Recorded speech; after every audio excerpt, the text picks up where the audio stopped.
pessoal, tudo bom? A gente está começando aqui mais uma aula do Núcleo de Empreendedorismo da USP sobre a criação de startups. E nessa aula a gente vai dar continuidade no que a gente já falou de mercado, né? A gente estava pensando numa cadeia, você teve a ideia, começou a entender o mercado, mergulhou no mercado, entendeu tudo que ele tem, todas as dinâmicas, o tamanho dele, o tamanho do seu mercado específico. Passou por tudo isso, a gente entra num segundo ponto. Já está bem maduro sobre como é que funciona o mercado, o que tem de modelo lá fora, o que tem de modelo existindo no Brasil, já consegue falar. Então, minha ideia é essa e essa, essa. Eu quero solucionar esse problema fazendo isso, isso e isso. E aí a gente entra no ponto de modelar, transformar uma ideia num modelo de negócios mais sólido, numa coisa bem mais concreta. Bom, falando das ideias ruins, tem uns textos que eles batem muito nesse ponto e a gente gosta muito de repetir para os nossos alunos, porque sempre que o aluno chega com alguma ideia ali, ele chega com uma ideia bem ruim, e é um erro bem clássico da maioria. 90% dos alunos chegam com a ideia bem ruim mesmo, que tem que passar por toda uma revisão, e a gente sempre gosta de passar esses conteúdos, que é o problema das ideias ruins que se parecem boas.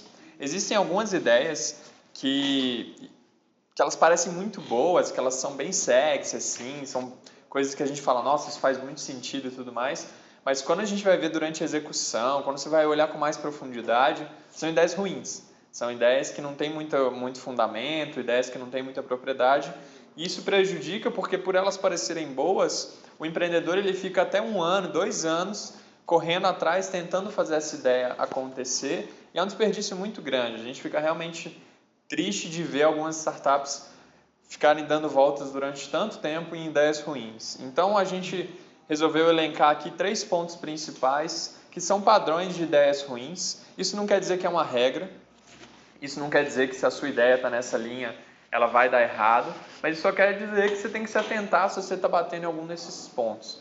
Então os 3 pontos são, primeiro ponto, ideias muito abertas e superficiais.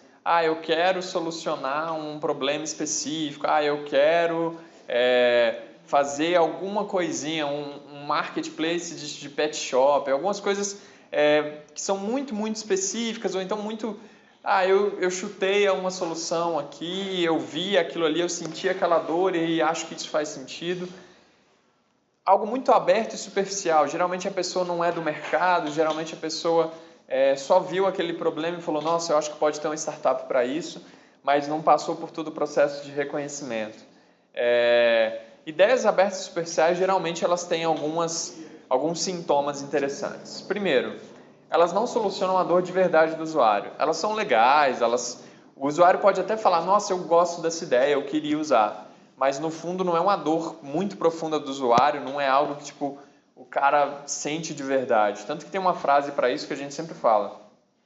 Em vez de construir startups descoladas, startups legaisinhas, as pessoas deviam tentar realmente solucionar grandes problemas.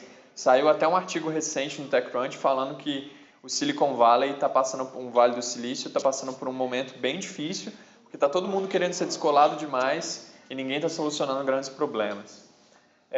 O outro ponto essas ideias superficiais demais, elas não resolvem um top 3 da dor do usuário. A gente mais para frente vai falar um pouco sobre como entender a dor do usuário, mas geralmente a gente vai entrevistando, conhecendo o usuário e a gente vai criando uma lista de problemas principais que o seu cliente pode ter.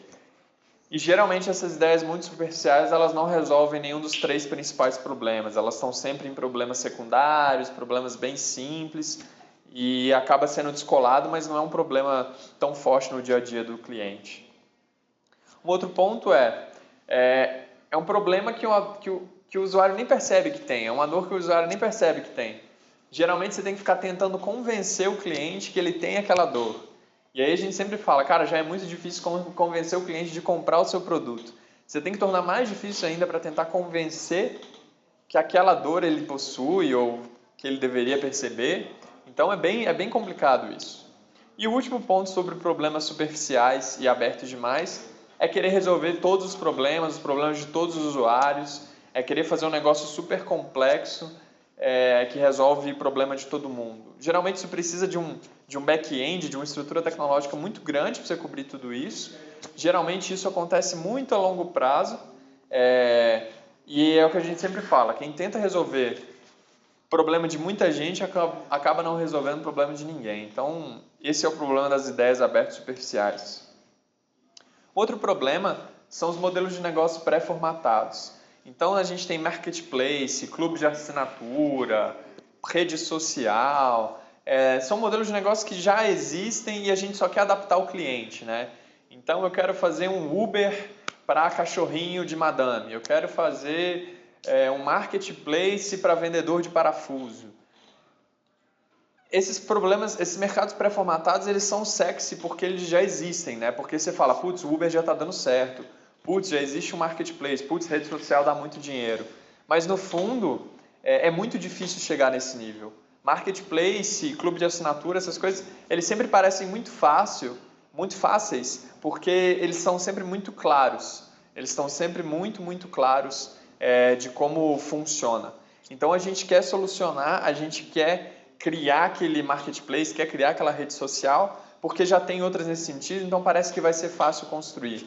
Mas a gente aprendeu muito forte com as nossas startups que é muito difícil desenvolver esse tipo de negócio e geralmente os empreendedores que fazem isso, eles já têm muita experiência nesse mercado. Ou então a ideia chegou nisso organicamente, o cara chegou no marketplace depois de desenvolver muito um negócio e percebeu que aquilo ali funcionava. Então tem que tomar cuidado. Cuidado também com, isso tem na Índia, então eu vou tentar no Brasil, ou então tem no Brasil, eu vou tentar na Índia, que é o famoso copycat, né? Eles falam que, cara, o Tinder da Índia é o Tinder do Brasil é o Tinder. Então, produtos que funcionam lá fora, eles podem funcionar no seu mercado e é muito mais fácil isso acontecer do que você criar uma cópia do que já funciona lá fora. E um último ponto é o cuidado com produtos incrementais. O Facebook é ruim porque não tem um sistema de pagamento assim. Então eu vou criar uma rede social com um sistema de pagamento. Entender que é muito mais difícil adquirir usuário do que implementar uma solução incremental.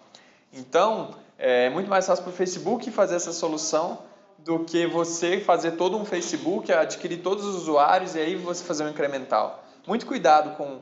Eu tenho uma ideia incremental para um produto e vou recriar esse produto com esse incremental. É muito perigoso.